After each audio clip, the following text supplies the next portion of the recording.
welcome to today's Sunday sermon, which happens to be the 6th Sunday in Ordinary Time. Today is the 8 Beatitudes that have been described in the Gospel. And you may know what they are. Blessed are those who are hungry, blessed are those who are poor, blessed are those who are persecuted, for the kingdom of heaven is yours, and so forth. There are 8 of them in all, and I won't go through the 8 of them. But we are tempted to ask the question, is Jesus exonerating or making great that it's great to be poor, it's great to be persecuted, it's great to be hungry? No. What Jesus is saying is that those who are going through those emotions and those situations are more likely to find out that their greatest dependence is on God the Creator, His Father in heaven. And in that way, like He did, they submit and do the Lord's will and find eternal happiness. In our world, we have 2 ways we can live. We can say that. We can seek after the pleasures and the materials and the riches of the world. And even if we haven't got them, we can be saying, oh, I wish I had that, I wish I had a bigger car, etc., etc. This, we know deep down, doesn't bring us long-lasting happiness. It may bring us happiness and an easy way of living for the time being. But at the end of the day, eternity is waiting. And how much are we ready for that when it comes? So the danger is with riches and with material possessions is that we tend to depend on them for our happiness. And indeed, work that is hard work, and we say, well, I'm not happy until I'm working hard. And that's okay, but why are we doing it? Are we doing it to serve God and our fellow human beings? Or are we doing it, I want to make a bigger house, so I'll dig a bigger foundation and I'll work very hard making that, because that will bring me great happiness. This is not true, as we know. I have been in Africa for many, many years, and I have gone into houses which are very poor, built of mud and maybe straw on the roof. And you'll be offered a seat. For a seat, you'll be offered a piece of wood, or maybe a bucket turned upside down. And yet, in that lovely little house, you'll find great peace and happiness. And more so, I suspect, than you would in a very, very big house made of marble and beautifully and expensively put together.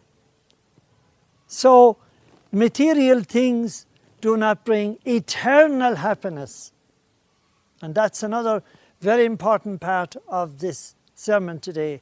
The eternal happiness that we can acquire by putting our confidence and the dependence on God alone. The eternal happiness is got when we rely totally, when we depend totally on God our Father, as Jesus did on the cross. And on the cross, He didn't die to wipe out poverty and injustices, etc., etc. He died on the cross to help us and show us a way, one of the reasons to show us a way to live our lives, to put our trust totally in His Father in heaven, as He did. And He was tempted not to, as we know. Why have you forsaken me, He said to His Father, but let thy will be done. And Jesus came to show us that He's with us.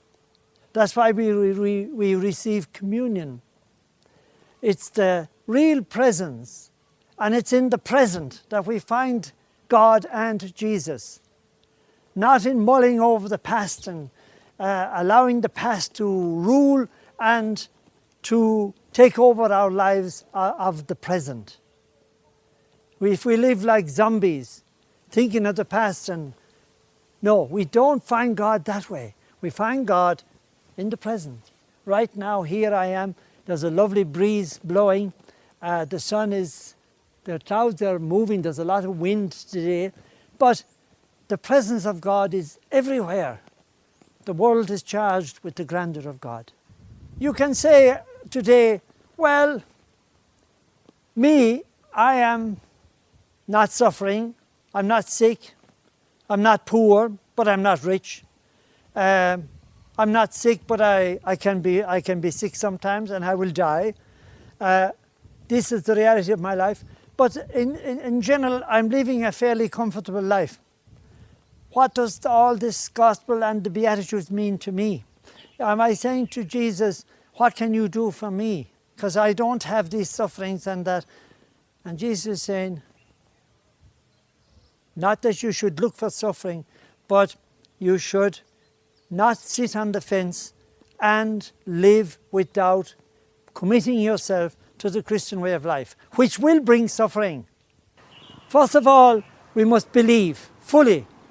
You must put into practice. Live your life with the Lord, with the Father in heaven, who is with you in all these things, as we have just said. In our happiness and in our joy and in the way we respect and greet one another, especially those who are less better off than us, when we give them a warm greeting and make them feel that they are of value. This is putting into practice. This is not sitting on the fence. This is being what Jesus wants. And in doing so, it's against your nature, maybe it's against my nature to have to go out of my way, to be good, to be kind, to help others, to give out dinners to the poor, the homeless, and to pray for them, all that. All this is dying to ourselves and loving God and our fellow human beings at the same time. We are examples to the world, and people want what we have if we're doing the right thing.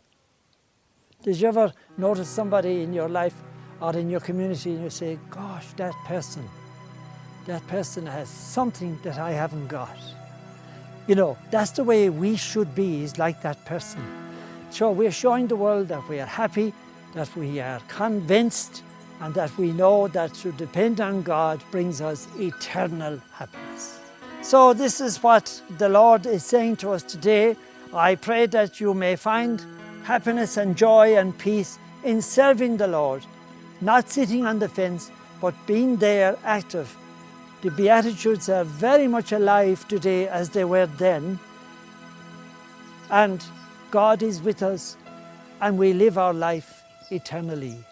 May God bless you. Have a lovely day and a wonderful week ahead.